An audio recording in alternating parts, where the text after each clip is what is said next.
Friends, मैं मुकेश बरडवाल एक बार फिर से आपका अपने यूट्यूब चैनल पर हार्दिक स्वागत और अभिनंदन करता हूँ। NC-DCC में जैसा कि हमने कल के एक वीडियो में यहाँ पर आयोजित होने वाले चित्रकला प्रदर्शन के बारे में जानकारी दी थी। आज के इस सेशन में हम सब पार्ट 2 की बात करेंगे और छोटा सा ब्रीफ वीडियो बनेंगे। और इसमें मैं एक बहुत ही फेमस प्रयागराज के चित्रकार हैं डॉक्टर कावेरी विज, और उनके द्वारा बनाए गए कुछ तस्वीर और उनसे संबंधित कुछ महत्वपूर्ण जो बातें हैं, जो चित्रकला की जो बारीकियां हैं, उन बारीकियों को समझने की कोशिश करेंगे। मैम, मैं अपने चैनल पे आपका स्वागत करता हूँ। धन्यवाद। डॉक्टर कावेरी विज मैम, मैं चाहूँगा कि पहले आप अपने बारे में बताइए। मैं जैसा कि बताया, मेरा नाम डॉक्टर कावेरी विज है और मैंने फाइन आर्ट्स में PhD किया हुआ है और अभी एजुकेशनिस्ट भी हूँ और फ्रीलांस आर्टिस्ट भी हूँ मैं। और ये मेरी सीरीज़ है एनॉर्मस के नाम से, जिसमें मैंने प्रकृति का वृहद रूप दिखाया है। और प्रकृति के आगे इंसान बहुत ही बौना है, जैसा आप मेरी पेंटिंग्स में देख सकते हैं कि ये सारी पेंटिंग्स में आपको इंसान दिखेगा, मगर वो प्रकृति के सामने बहुत ही छोटा है और उसकी कोई पावर नहीं है इस प्रकृति के आगे। तो यही मैंने दिखाने की कोशिश करी है। और चूँकि मेरा शौक़ है, मैं बहुत ज़्यादा भ्रमण करती हूँ देश विदेश में, तो वो जो भी मुझे अट्रैक्ट करते हैं, लैंडस्केप, ट्रीज़ मुझे स्पेशली बहुत पसंद है और नेचर, तो वो सब मेरे माइंड में पिक्चर स्टोर होती जाती है और उसी बेसिस पे मैं अपनी पेंटिंग्स बनाती हूँ। यानी आपके जो हर चित्रकार की अपनी अपनी विधाएँ हैं, अपनी विशेषताएँ हैं। जी। आपकी जो विशेषता है वो है लैंडस्केप पेंटिंग। ये एब्स्ट्रैक्ट लैंडस्केप है, it's not the realistic landscape. Okay. हाँ, दिस इज़ एब्स्ट्रैक्ट। जो मेरे माइंड में पिक्चर आ रही है, लैंडस्केप की जो छवि मेरे माइंड में बनी हुई है, वो मैं कैनवस पे उतारती हूँ। तो ये जो तस्वीर है, कहते हैं कि एक तस्वीर जो है 1000 शब्दों की कहानियाँ बयां कर रही होती है। जी हाँ। तो मैं जस्ट ये जानना चाहता हूँ कि इन जो 6 पेंटिंग्स इधर और एक उधर शायद है आपकी, है ना? जी। तो इस 6 पेंटिंग में आपके हिसाब से, आपकी नज़र में सबसे बेहतरीन पेंटिंग कौन सी थी? देखिए, एक आर्टिस्ट के लिए हर पेंटिंग बेहतर होती है। जस्ट लाइक बच्चे, जैसे माँ के लिए सारे बच्चे इक्वल होते हैं, वैसे एक आर्टिस्ट के लिए पेंटिंग्स होती हैं सभी। अगर एक कोई भी जो है बेस्ट अगर खरीदता, जैसे ये पेंटिंग लोगों को काफ़ी पसंद आई है, क्योंकि इसमें लाइट का, मुझे भी बहुत अच्छी लग रही है। इसमें जो कलर वलर का प्रयोग लाइट का किया रिफ्लेक्शन बहुत अच्छा आया है और ये पूरा एक सीन क्रिएट कर रहा है। डिटेलिंग बहुत कि ज़बरदस्त है। आप इस पेंटिंग के अंदर जा सकते हैं डेप्थ में और फील कर सकते हैं कि आप इसके अंदर हैं। तो यही मेरा कुछ एक। अच्छा, ये बताइए कि एक कलाकार, एक चित्रकार एक आम आदमी से किस रूप में भिन्न होता है? थोड़ा दृष्टिकोण, थोड़ी सोच और वही देखने का नज़रिया थोड़ा चेंज होता है। और उसका एक काम होता है निस्वार्थ एक सौंदर्य, मतलब पब्लिक के बीच में या आम जनता के बीच में प्रेजेंट करना। मुझे ऐसा लगता है कि सामान्य व्यक्ति की तुलना में एक चित्रकार इस रूप में भिन्न होता है कि उसकी सौंदर्यानुभूति, जो उसके एस्थेटिक सेंस होते हैं, वो प्रबल होते हैं, सबल होते हैं, प्रखर होते हैं। ऑब्वियसली। और सबसे बड़ी बात कि उसको रंगों के माध्यम से अभिव्यक्त करने की क्षमता होती है। क्योंकि एक सामान्य व्यक्ति क्या होता है ना, वो हो सकता है कि उसके अंदर भी वो इमोशंस उभर रहे हो, लेकिन चूंकि अभिव्यक्ति के जो उसकी जो एक कह सकते हैं कि जो क्षमता होती है वो बहुत सीमित होती है, इसलिए वो कहीं ना कहीं वो अपनी भावनाओं को दबा कर रह जाता है। अभिव्यक्ति का साधन न मिल पाने की वजह से वो कुंठित, दमित महसूस भी करता होगा। लेकिन एक कलाकार क्या करता है कि जो अपने भावों को जो महसूस करता है, उसके मन मस्तिष्क में उभरता है, वो अपने रंगों के माध्यम से, अगर कवि है तो शब्दों के माध्यम से, अगर मूर्तिकार है तो मूर्तियों के माध्यम से। तो कला को तो अभिव्यक्ति का सशक्त माध्यम कहा ही गया है। और चूंकि एक कलाकार की जो जर्नी होती है, जो शिक्षा वो ले रहा होता है, तो उसमें ये सारी चीज़ें वो सीख रहा होता है। सौंदर्य क्या चीज़ होती है और कैसे अपनी भावनाओं को, कैसे लाइनों के थ्रू, कैसे कलर के थ्रू, हर कलर का अपना अलग अलग मीनिंग होता है। तो वो सब चीज़ें पढ़ के आया हुआ होता है, तो उसको इसका ज्ञान होता है, उसी के हिसाब से वो पेंटिंग में अपने डालता है। तो मैम, आप प्रयागराज के अलावा और कौन कौन से शहर में, कौन कौन से देश में आपके कला का या चित्रकला का प्रदर्शनी लग चुकी है? हाँ, मेरी पोलैंड में लगी है। हॉलैंड में? पोलैंड ओके जी। और अभी लास्ट ईयर मैंने ललित कला एकेडमी दिल्ली में सोलो शो करके आई हूँ।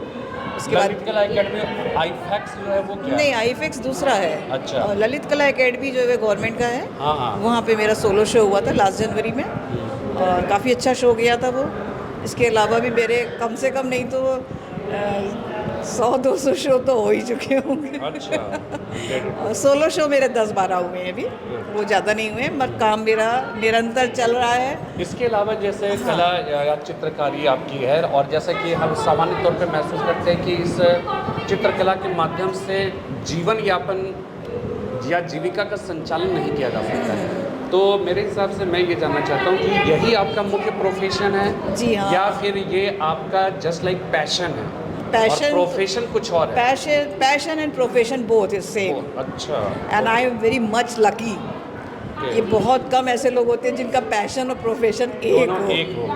और मुझे लगता है कि अगर पैशन प्रोफेशन बन जाए, हाँ। तो वो इमोशंस सोने पे के सुहागा। साथ साथ अपनी फीलिंग्स और अपने कह सकते हैं जीविका का भी एक बेहतर साधन बनाया जी, जा सकता बिल्कुल, है। बिल्कुल। और उसमें बहुत मन लगने लगता है, इंटरेस्ट बहुत जब लगता जैसे है। आप एक स्वतंत्र आर्टिस्ट बनकर के अपनी पेंटिंग्स को सेल कर सकते हैं। मैं एक शिक्षाविद हूँ, मैं सिखाती भी हूँ, टीचिंग भी करी मैंने, तो ये आप बहुत सारी चीज़ें कर सकते हैं। बहुत बहुत धन्यवाद मैम, बहुत जी। अच्छा लगा आपसे बात करके। थैंक यू so और much। ये इनकी तस्वीर है, और देखिए कितनी खूबसूरत है, और इन तस्वीरों की जो बात है, इनके रंग, इनकी जो डिटेलिंग है, इनके जो आरेख हैं, इनकी रेखाएं हैं, इनके में जो विभिन्न रंगों का समायोजन है, इसके जो कह सकते हैं कि एक 3D जो इसको लुक देने की जो कोशिश है, वास्तव में ये तस्वीर निर्जीव होकर भी सजीव होते हैं।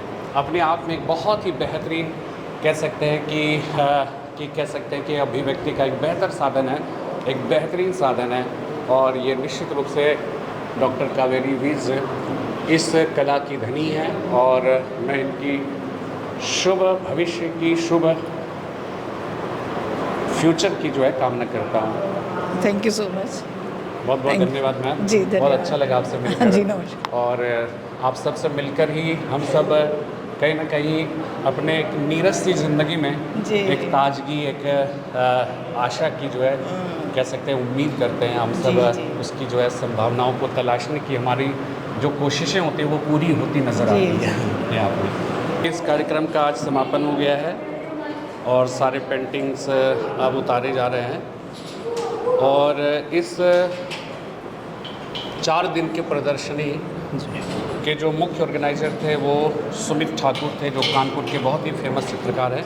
उनसे मैं जानना चाहूँगा इस प्रदर्शनी के बारे में कुछ थोड़ा सा बताइए सर। इस प्रदर्शनी का सर मेरा एम रहा कि हम अलग अलग शहर से, और चूँकि NCZCC ये भारत सरकार की एक बहुत ही प्रसिद्ध संस्था है और सम्मानित संस्था है, इसमें जब हम चित्रकार या कोई भी कलाकार प्रदर्शनी करने आते हैं तो एक सम्मान गर्व महसूस होता रहता है।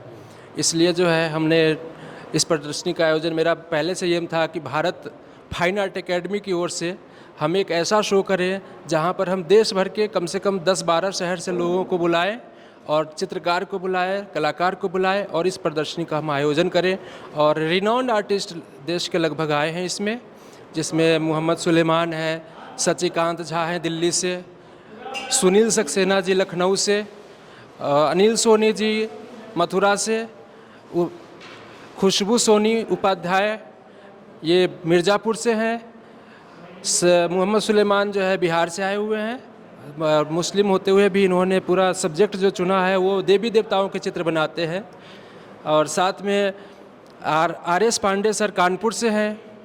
इस तरीके से ये प्रयागराज से हमारे मुख्य संयोजक रहे जिनका नाम है रविंद्र कुशवाहा जी, अर्चना पांडे जी इसमें संयोजिका रही हैं।